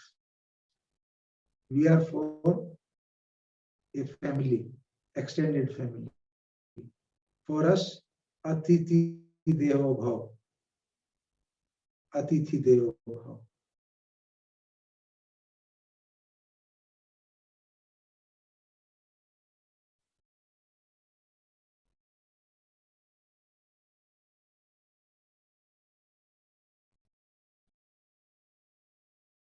Yes. So coming to the close of my discussion, towards the close of my discussion, a few things just for the sake of recapitulation, you can say, or for the sake of summary. Stop being passive consumers.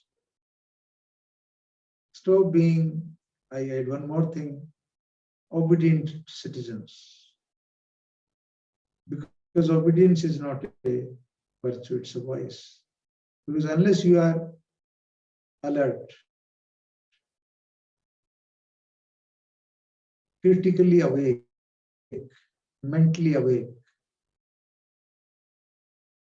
you will invite troubles for yourself, for the society of which you are a part. And this is what Socrates once said: unexamined life is not worth living. So we have to live a life which is full of self-awareness, which is full of consciousness. See what is happening. Analyze what ought to happen. Be political. Exercise your agency as and when you can. Do not demonize humanism. because humanism has given us many things: democracy, urban science, human rights, civil society, governance and polity, space science, and whatnot, communication, entertainment, sports. Only thing is, we have to reboot humanism. We have to revisit humanism. We have to reimagine humanism, especially in the context of the current crisis that humanity is facing. And this is possible when we avoid that Faustinian overreach. Thank you very much. Thank you, sir, for your insightful lecture and for a lot of food for thought that you have brought out in this lecture. And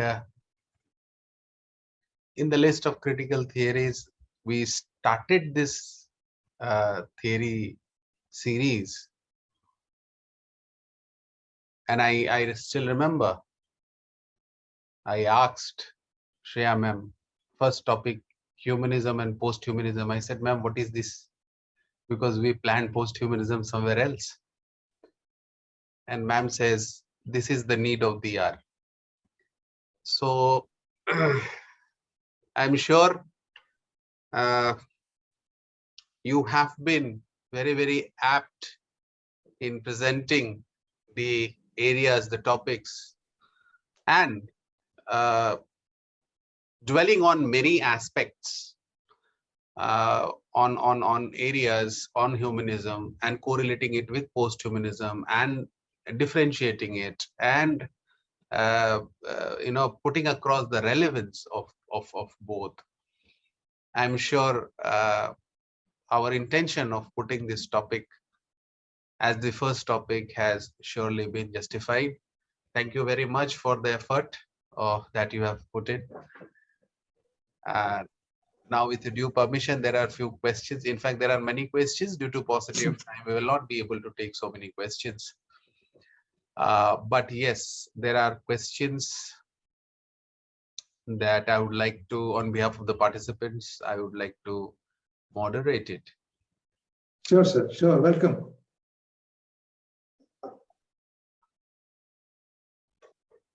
The first question is by Debashish, and Debashish says, do you think the disillusionment created by COVID will give impetus to Mark Zuckerberg's attempt in creating a metaverse, which is the virtual world Mark Zuckerberg tried to create, where people can create their own reality and give leads to their escapist tendencies? Is this something post-humanists should concern themselves with, which might also lead to the creation of pseudo-humanism and the formation of research gap within the humanistic discourse? Your opinion on that, sir? Yes, Professor Dr. Sakit Banerjee. Yes, sir. Yes, sir. Really, it's very interesting question and a very troubling one also, because in the context of post-humanism, we have had very detailed discussion on the trajectory that humans have chosen. And we are moving towards that which Mark Zuckerberg is hinting at, getting into virtual world and getting disconnected from the circuit of connectivity, the circuit of life. Let us be very clear, my dear friends, and participants that machine has its own role. And machine has revolutionized human life, human endeavors, and almost every activity that we are engaged in. But the fundamentals of life require that we maintain the circuit with humans, fellow human beings, and non-human world. Of course, virtual world apparently is very impressive and very promising one. It has its own beauty and glamour, but it cannot give us an enduring perspective to live a meaningful life. Lots of things are happening, especially in medical science, in reproductive health, in robotics, in artificial intelligence. And we will see in the next couple of years their intrusion in our day-to-day life, in our day-to-day personal and professional lives. But again, thing is that let us not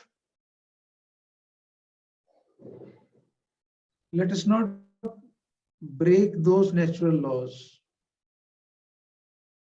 We can expand our horizons, but maintain a Lakshman Rekha as to how we should negotiate, as to how we should live with our fellow human beings and with the world, the non-human world. The last century, especially in the metropolitan cities, you must have noticed that there are increasing cases of suicide, the problem of mental health, the problem of perversion. Now, this is the malady of the modern way of life. If we participate in life, if we become the link in the larger chain of life, I think we invite less troubles. So this is how I look at it, sir, Dr. Saket. Thank you, sir. We have one more interesting question, and Yes. we would love to hear your response. Darwin's theory has been rejected by the postmodernists. Can you explain why was it rejected? Darwin theory was rejected by postmodernists. Can you name the thinker so that I can get at the right point? Yeah, Padmanabhan Bhaskar, can you just be a little more specific? Exactly Yes, what? because that would help me in understanding the problem. Okay, sir. Meanwhile, we go to the next question. Yes.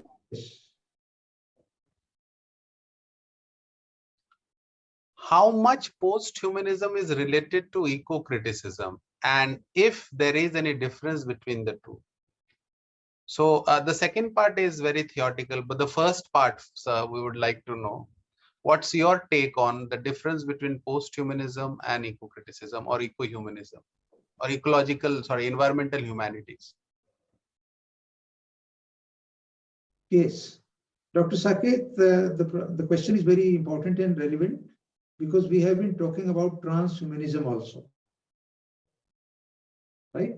Right. So this eco-criticism or e-politics, eco-science, green studies, now that is a discipline that is specifically talking about the interface between literature and environment. So this is one part of the whole picture. When we talk about post-humanism, we are talking about the entire cosmic order and the problem that different societies, different civilizations, different nations are facing at different geographical locations. Of course, that environmentalism is a global problem. But in case of humanism and post-humanism, we can see that there are societies where humanism is yet to reach. I mean, what to talk of post-humanism, and how can we talk and plead in favor of replacing humanism with post-humanism? Because humanism is yet to reach there. There are no civil societies. I mean, there are countries, there are societies, there are nations which are denied the basic, the civil rights, political rights. So this becomes again, there are of course meeting points, there are of course common points, but this post-humanism remains a bigger project, a bigger picture, of which eco-criticism is a small part, though very significant one. Thank you, sir. Yes. The next question is humanism and post-humanism anti-religious? Do they completely deny the existence of God? Yes, Dr. Banerjee, thing Yes, is, sir. if we understand post-humanism in the right perspective and in its totality, I mean the philosophy, the epistemology of post-humanism, we will get to know that when there is a reverence for all things, big and small, beautiful and apparently beautiful and apparently ugly, it is highly religious perspective. Though I have spoken something during my discussion that we are becoming very religious of late, but I was talking about the institutionalization of religion, not religion per se as practice or as a way of life. So there is a difference between religion being institutionalized and religion being a way of life. So we are, through post-humanism, we are in a sense moving towards religion as a way of life, religion as it ought to be and it should be. So that is the point of difference. I think the participants can understand this idea. It is not against religion, but it is against the institutionalization of religion. So there is a lot of noise world over, not about religion, but about the religion being a political tool. Yes, sir. Thank you, sir. Another interesting question. I was expecting this because there were a few occasions when you talked about we citizens being very obedient and we should not be. So there is a question pertaining to that by Yes. Rajni Priya S, and she says that if citizens aren't obedient, won't there be anarchy and chaos? Since certain amount of obedience is required to bring about peaceful living. Moreover, if citizens aren't law-abiding, then there could be more crimes affecting our ecology, social peace. Dr. Saket, you have caught me unawares. Thing is, the idea was not to make citizens disobedient, not to make them, the citizen who would disrespect law and the law of the land. The idea was that kind of things that we are teaching in the classrooms, the kind of reception that takes place at the level of the students. What is happening? That students actually they do things from the point of view of the examination. And what is happening in the process? That they miss so many critical stages which lead to the growth of your cognitive faculties. In school, in colleges, and except in few universities, you will find that the students are after the preparation of examination and to clear the course and then to earn the grades and credits and all that. But I was speaking this idea in a very broader context, not that you should become, you become disrespectful to the state or to the law. Thing is that you must be an informed citizen, an enlightened and awakened citizen with a full consciousness of things happening around you, right? So that is my idea. And disobedience does not mean that you stop respecting your parents. You question them, question your parents, question your teachers, question your university professor as to why this and not that way. So let us not this idea of mine regarding this obedience and disobedience be taken literally. Dr. Sakit, over to you. Yeah, what sir meant really is what nowadays is being called that you should be very, very careful about WhatsApp University. Critical. And whatever information you get in the WhatsApp University, you should cross-check, double-check, triple-check it, because there's a lot of gap and lot of lacuna in that. Critical faculty, sir. The emphasis is to develop critical faculty. Yes, and that can only be done if you have sound understanding, if you have the sound knowledge of that, of the scenario that on which you are trying to research or on which you are trying to understand things. So yeah, that's what I also tell my students before you speak, even in the Dr. friend Sakit, circle also. I would intervene just for one moment. Yes, sir. And if there are, of course, more queries are welcome, no problem. I am at home right now. But if still there are more queries, you can share my email ID with the participants. They can get back to me as and when they feel convenient.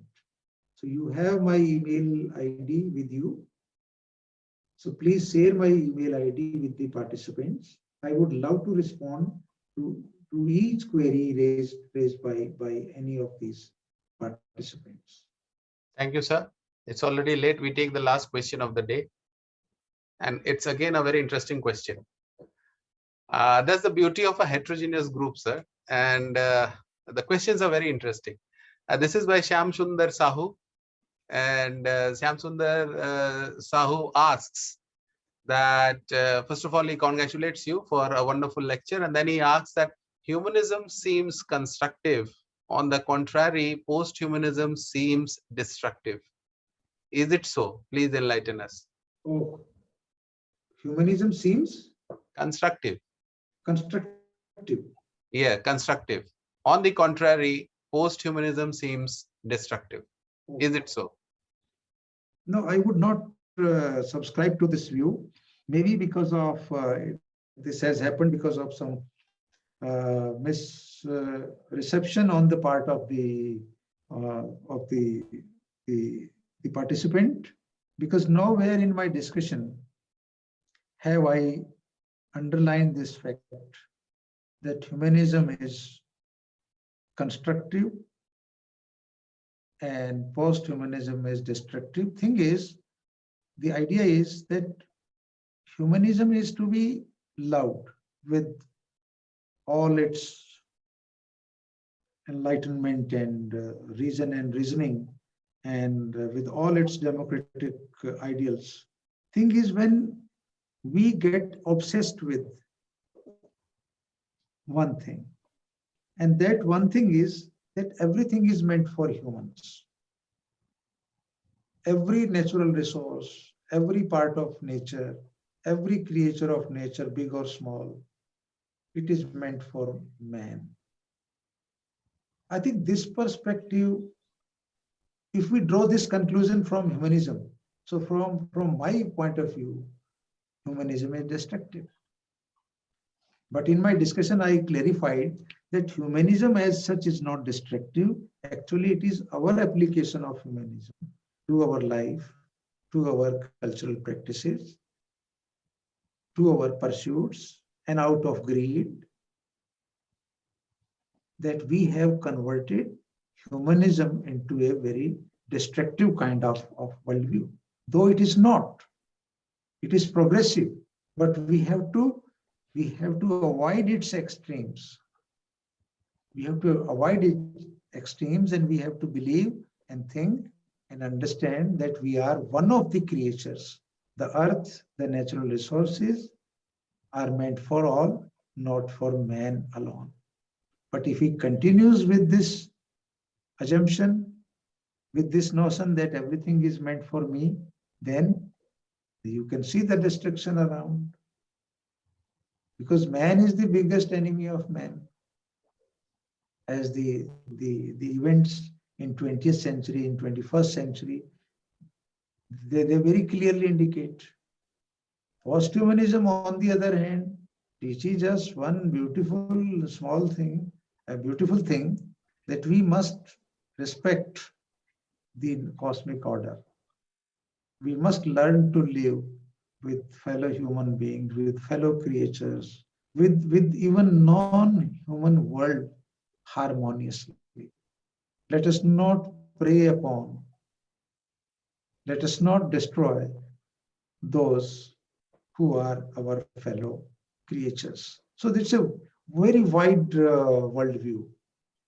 So posthumanism cannot be destructive in any sense to me, sir. Thank you, sir. It can go on and on, but yes, due to paucity of time, everything needs to come to an end. These are areas where there is, discussions. And there can be endless discussion. Endless discussions. So we have come to the end of this first and very enriching and enlightening session by you, respected sir. Before we close the session, may I request my co-organizer, Dr. Shreya Bhattacharya ma'am, to please convey her vote of thanks. Well, first of all, let me thank Professor Umed Singh for a really illuminating lecture.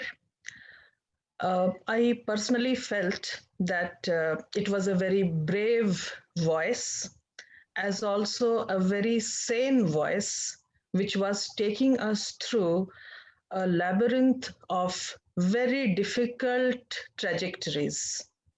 I congratulate you, sir. And I think our participants have been greatly enriched, because the whole purpose of critical theories, and that relates to what Professor Singh pointed out when we were talking about obedience and disobedience and a passive citizen, etc. The whole purpose of critical theories is to teach one not what to think, but to teach one how to think. You see, that is what Louis Althusser talks about in his seminal essay, which Professor Singh referred to, Ideology and Ideological State Apparatuses. And that is what one of my very favorite authors from Canada, Lee Miracle, talks. When she talks about the education system, she calls them ideological, processing plants, where you enter the raw material at kindergarten, and by the time you are done with your master's or with your PhD, the finished product is ready, which is cover to cover full of, in that case, the colonizers' nonsense, but it can be any ideological nonsense that the regime, the dispensation wants you to learn, right? So the whole purpose of Dialysis 2022 is to do what Professor Singh was talking about today, is to enable you to ask questions which can be difficult, which can be uncomfortable, but nonetheless, which are very, very important, right? So once again, I thank Professor Singh for setting the premise on which we will build on the next 13 days different trajectories. So on behalf of that voyage, on behalf of our entire team, on behalf of Shoikat and myself, I extend my thanks to Professor Singh and each one of the participants who have been with us now. It's almost 2.5 hours. Thank you for being with us. You are our strength. Without you, no program can be successful. Thank you so much for being with us. We meet again tomorrow at 6 for another, as I mentioned at the beginning, for another cerebral feast. Thank you for being here. Thank you all. Thank you, ma'am. Take care. Good night.